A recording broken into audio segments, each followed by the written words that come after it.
Kingmakers IAS Academy for UPSC and TNPSC admissions. Call 9442272273.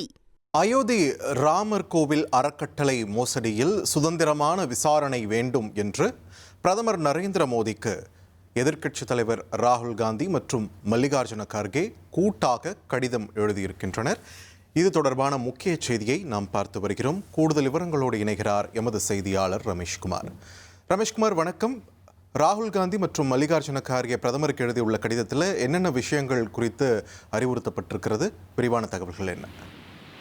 அதாவது, அயோத்தியா ராமர் கோவில் நன்கொடை திருட்டு மற்றும் முறைகேடு விவகாரத்தில் சுதந்திரமான தன்னிச்சையான விசாரணைக்கு உத்தரவிட வேண்டும் என பிரதமர் மோடிக்கு ராகுல் காந்தி மற்றும் மல்லிகார்ஜுன் கர்கே அவர்கள் கூட்டாக கடிதம் ஒன்றை எழுதியிருக்கிறார்கள். அந்த கடிதத்தில் என்ன குறிப்பிட்டிருக்கிறார்கள் என்றால், லட்சக்கணக்கான பக்தர்கள் நம்பிக்கையோடும் பக்தியோடும் வழங்கிய கோடிக்கணக்கான ரூபாய் மதிப்புள்ள இந்த நன்கொடையில் முறைகேடு நடைபெற்றிருக்கிறது.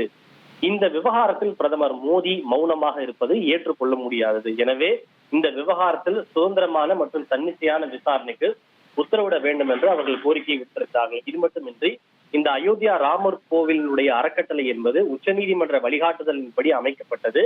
இந்த அறக்கட்டளை அமைக்கப்படும் என்ற அறிவிப்பை பிரதமர் மோடி தான் நாடாளுமன்றத்தில் வெளியிட்டார். அறக்கட்டளையினுடைய பல உறுப்பினர்கள் மத்திய அரசால் நியமிக்கப்பட்டவர்கள். குறிப்பாக அறக்கட்டளையின் உறுப்பினராக இருந்தவர்கள் மற்றும் இருப்பவர்கள் எல்லோருமே RSS, விஸ்வ இந்து பரிஷத் மற்றும் அதன் துணை அமைப்பை சார்ந்த உறுப்பினர்கள் தான் பலரும் உறுப்பினராக நியமிக்கப்பட்டிருக்கிறார்கள். இந்த அறக்கட்டளையினுடைய முன்னாள் பொதுச் செயலாளராக இருந்தவர் கூட பிரதமர் மோடிக்கு மிக நெருக்கமானவர் தான்.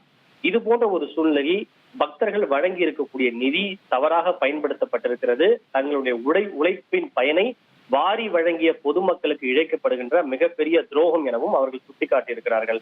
எனவே இந்த விவகாரத்தில் மத்திய அரசு தலையிட்டு அந்த அறக்கட்டளைக்கு எவ்வளவு தங்கம், வெள்ளி, ரொக்கம் வந்தது என்பது தொடர்பான விஷயங்களை எல்லாம் முழுமையாக கணக்கிட்டு அந்த கணக்குகளை பொதுவெளியில் வைக்க வேண்டும் எனவும், இந்த விவகாரத்தில் சுதந்திரமான தன்னிச்சையான விசாரணைக்கு உத்தரவிட வேண்டும் எனவும் அவர்கள் கூட்டாக எழுதியுள்ள கடிதத்தில் சுட்டிக்காட்டி இருக்கிறார்கள்.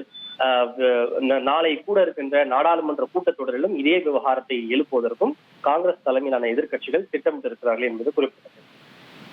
நன்றி ரமேஷ்குமார், உங்கள் விரிவான தகவல்களுக்கு. Kingmakers IAS Academy for UPSC and TNPSC admissions. Call 9442272273.